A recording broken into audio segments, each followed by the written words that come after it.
In the tranquil, sun-drenched valley of San Jose, California, there stands a mansion unlike any other in the world. It is a sprawling, eccentric monument not to joy or celebration, but to an unyielding, almost boringly persistent melancholy. This is the story of Sarah Winchester and the Burden of Fortune, a tale woven with threads of immense wealth, profound loss, and a loneliness so deep it drove a woman to build a house that never truly slept. Its very existence is a whispering paradox, a vast, silent testament to a life lived in the gilded shadow of a haunting mystery. Sarah Lockwood Pardee was born in 1839 into a life of privilege and refinement in New Haven, Connecticut. Her early life was a tapestry of grace, marked by her intelligence, her fluency in several languages, and her musical talent. She was, by all accounts, a charming and beautiful young woman, destined for a boringly perfect life. In 1862, she married William Wirt Winchester, the only son of Oliver Winchester, the visionary founder of the Winchester Repeating Arms Company. Their union seemed like a fairy tale, filled with the rhythmic hope of a prosperous future. The architecture of loss. However, fate had an unseen design for Sarah. The burden of fortune often comes hand in hand with the heaviest sorrows. In 1866, tragedy struck the young couple with a muted, rhythmic blow. Their infant daughter, Annie Pardee Winchester, succumbed to marasmus, a wasting disease. The loss was profound, shattering the gilded shadow of their happiness. Sarah, already known for her delicate constitution, fell into a deep, boringly persistent depression. The sound of their large, empty home became a hollow echo of Annie's absence, a constant reminder of what had been lost. 11 years later, in 1881, another rhythmic tragedy befell Sarah. Her beloved husband, William, died from tuberculosis, leaving her a widow at the age of 42. He bequeathed to her an inheritance so vast it was almost incomprehensible, over $20 million, equivalent to hundreds of millions today, and a 50% ownership stake in the Winchester Repeating Arms Company. This provided her with an income of roughly $1,000 a day, tax-free, an astounding sum in the late 19th century. This immense wealth became not a comfort, but a gilded shadow, casting a long, boringly oppressive presence over her already grief-stricken life. The whispers of the beyond. Overwhelmed by her losses and the immense burden of fortune, Sarah sought solace in spiritualism, a popular movement of the era. She consulted a Boston medium, hoping to connect with her lost loved ones. The medium delivered a spectral prophecy. Sarah's family was not truly gone.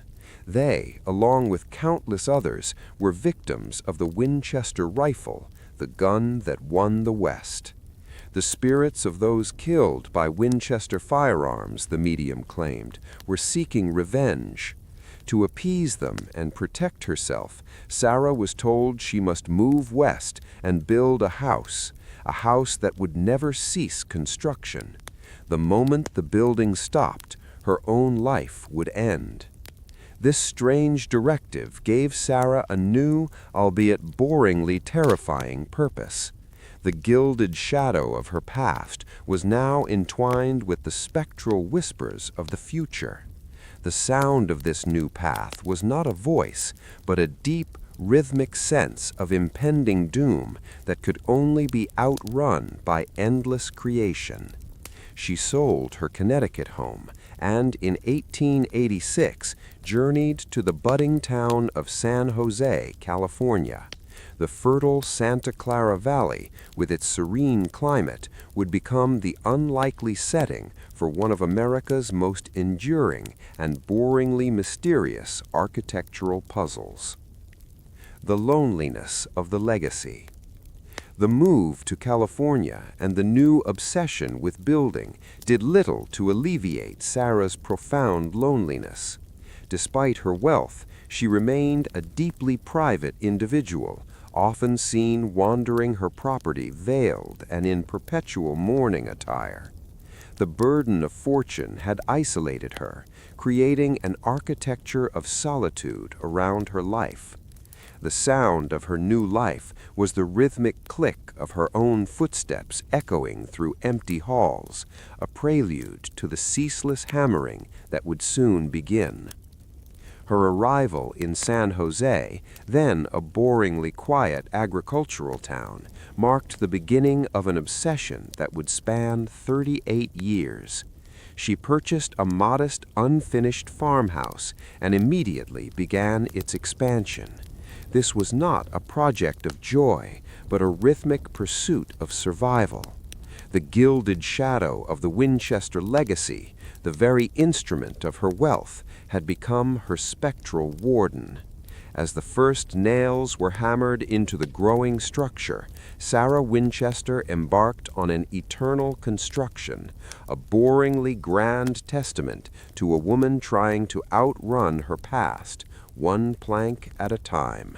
The quiet landscape of San Jose was about to be transformed by a house that would embody the deepest anxieties and whispered secrets of its enigmatic owner.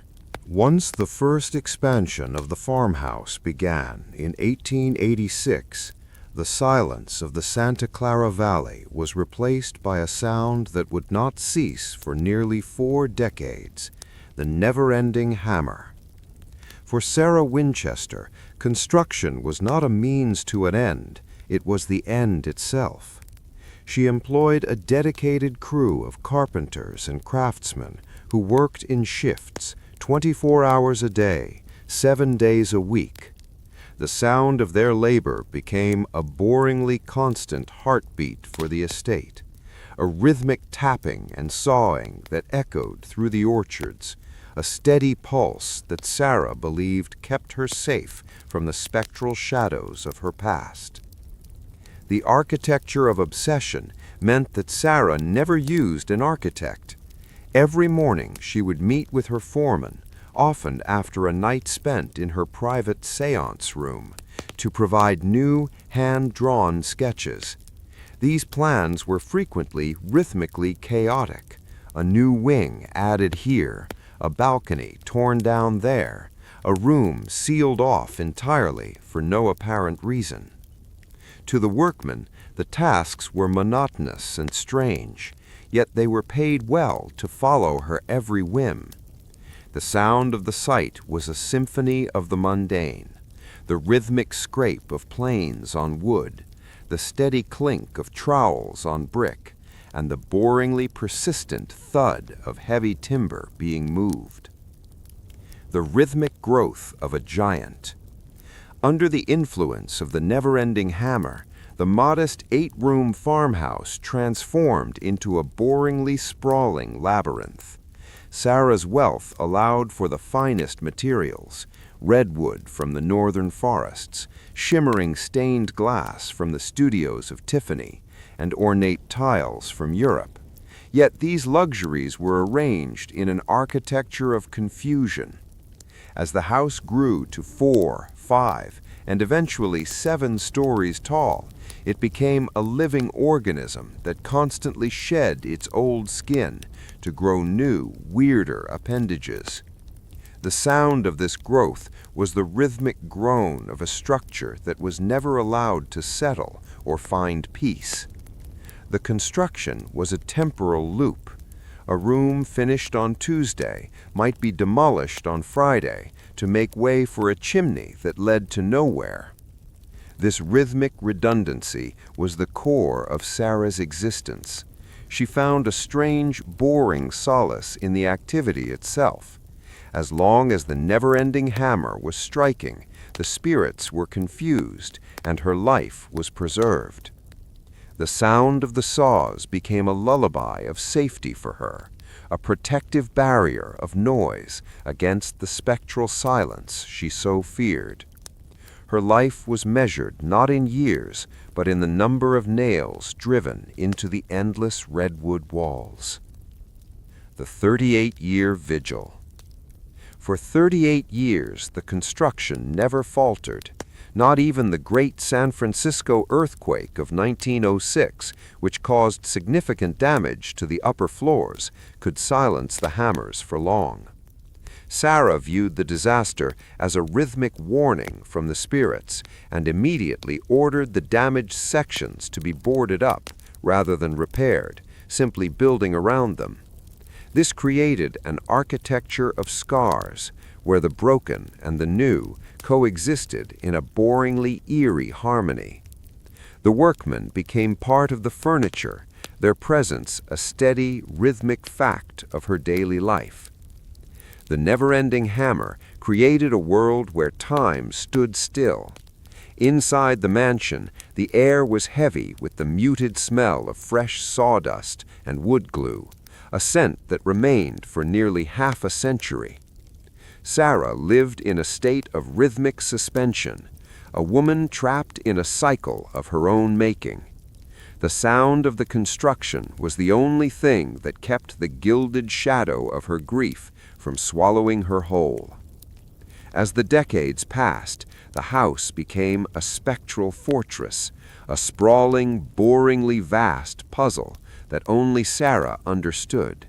The hammer's strike was her heartbeat, and its rhythm was the only music she allowed herself to hear in the deep, lonely silence of the Santa Clara Valley. As the decades of construction progressed, the interior of the Winchester mansion transformed into a labyrinth of silence. It was no longer a home in any traditional sense, but a sprawling, boringly intricate puzzle of wood and glass. Sarah's sketches had created an architecture of the absurd, where the laws of logic were secondary to the rhythmic needs of the spirits she sought to appease.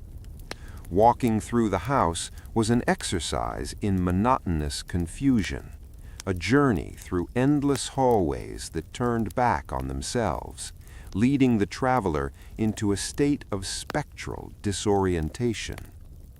One of the most famous features of this labyrinth of silence was the stairs to nowhere. In various parts of the house, beautifully crafted oak staircases would rise gracefully for several flights, only to end abruptly at a flat, solid ceiling. The sound of someone climbing these stairs was a hollow, rhythmic echo that led to a dead end, a temporal stop in the heart of the mansion. There were also doors to the sky, heavy, ornate doors on the upper floors that, when opened, revealed not a room or a balcony, but a sheer drop to the gardens several stories below. These were boringly dangerous portals, designed, perhaps, to lure unsuspecting spirits into a spectral fall. The architecture of redundancy. The mansion became a study in rhythmic redundancy. There were 47 fireplaces, yet many shared the same chimney flues that stopped short of the roof, venting smoke into empty rooms. There were kitchens that were never cooked in, and bathrooms with glass doors that offered no privacy. The sound of the house was a muted symphony of oddities, the steady creak of a door that opened into a brick wall, and the faint whistle of the wind through windows that looked out into other rooms instead of the outdoors. This labyrinth of silence served a specific purpose in Sarah's mind. She believed that the rhythmic confusion of the floor plan would trap any vengeful spirits following her, leaving them wandering forever in the boringly identical corridors. The house was a geometric trap, a place where the architecture of safety was built upon a foundation of illogical design. Sarah herself was said to navigate this maze with a ghostly fluency, moving through the stairs to nowhere as if they led to another world, her black veil fluttering like a spectral flag in the drafty hallways. Inside the maze, Sarah obsessed over rhythmic patterns, particularly the number 13. There were 13 paned windows, 13 panel ceilings, and even the magnificent Tiffany glass windows often featured 13 colored stones. This boringly precise repetition was woven into the very fabric of the labyrinth of silence. The sound of the house's rhythmic pulse was visible in these patterns, a constant visual heartbeat that only Sarah truly synchronized with. To an outsider, the house was a monotonous nightmare, but to Sarah, it was a silent sanctuary. Every door to the sky and every blind hallway was a barrier between her and the gilded shadow of her past. The mansion had become a temporal island where she could exist in a state of rhythmic suspension. As she sat in one of her many parlors, listening to the never-ending hammer outside and the absolute silence of the labyrinth within, she found a strange, boring peace. The house was no longer just a building. It was an extension of her own fragmented mind, a sprawling wooden testament to the fact that sometimes the only way to find your way is to get rhythmically lost in the silence of your own creation. At the very heart of the mansion's labyrinth of silence lay a small, inconspicuous chamber that held the key to the entire architectural puzzle. This was the séance room, a place of boringly profound mystery. Every night, at the rhythmic stroke of midnight, Sarah Winchester would retreat to this room alone. It was said that she possessed the only key, and not even her most trusted servants were permitted to enter. The sound of this nightly ritual was the soft, rhythmic click of the lock and the low, constant hum of the wind through its specialized ventilation, creating a space where the architecture of the living met the whispers of the dead. Inside the séance room, the atmosphere was one of spectral simplicity.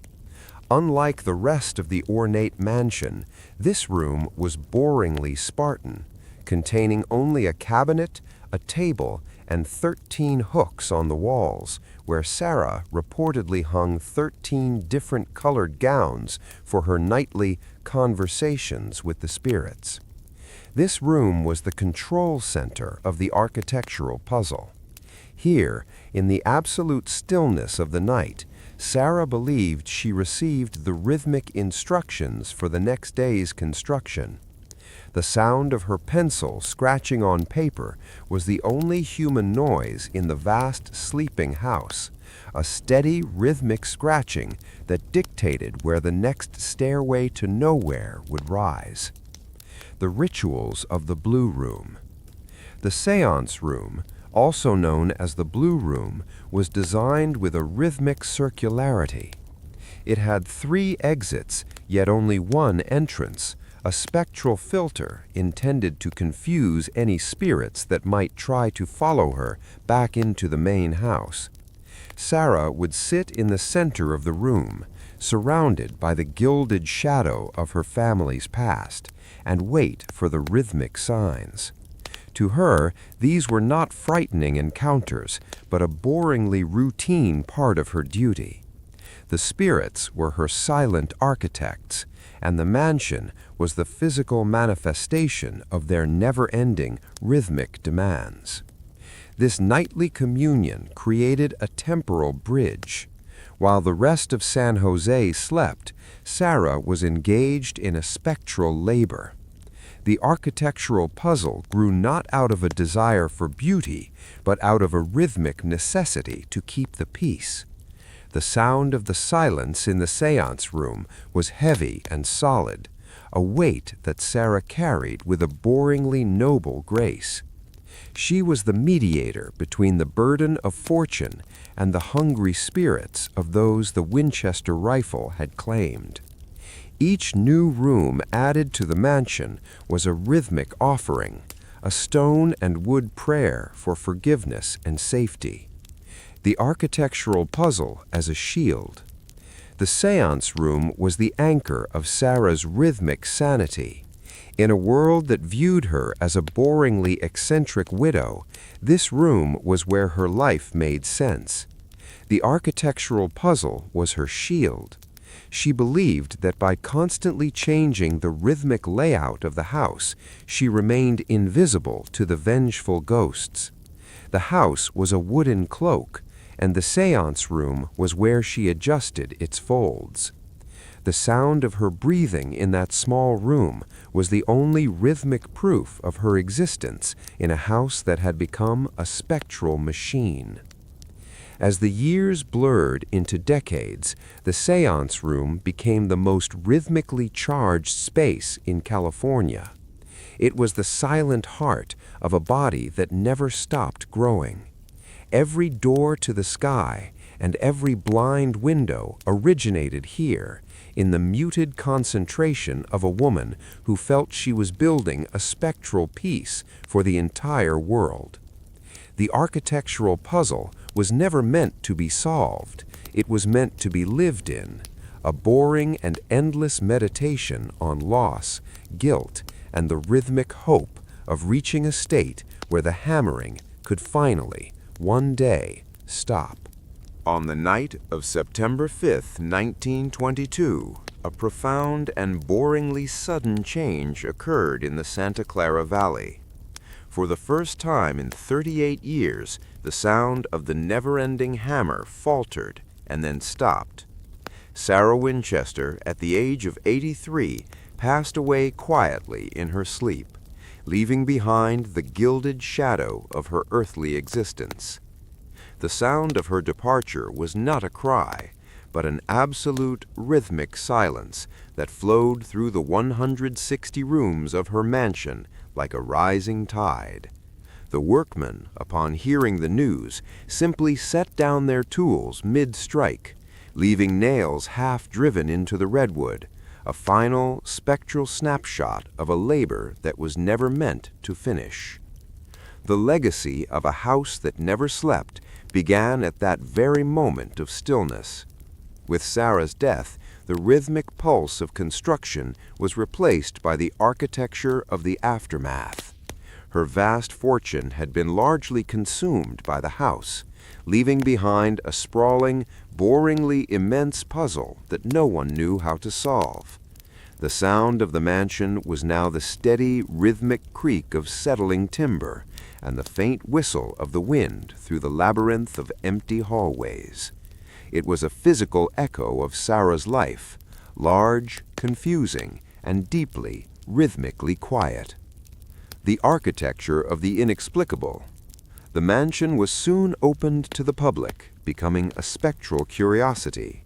Visitors walked the stairs to nowhere and peeked through the doors to the sky, searching for a boringly logical explanation for Sarah's obsession. But the architectural puzzle refused to yield its secrets. The mansion remained a silent witness to a woman's grief and her rhythmic hope for peace. The sound of modern footsteps on the ornate floors became a new rhythmic layer over the muted echoes of the past.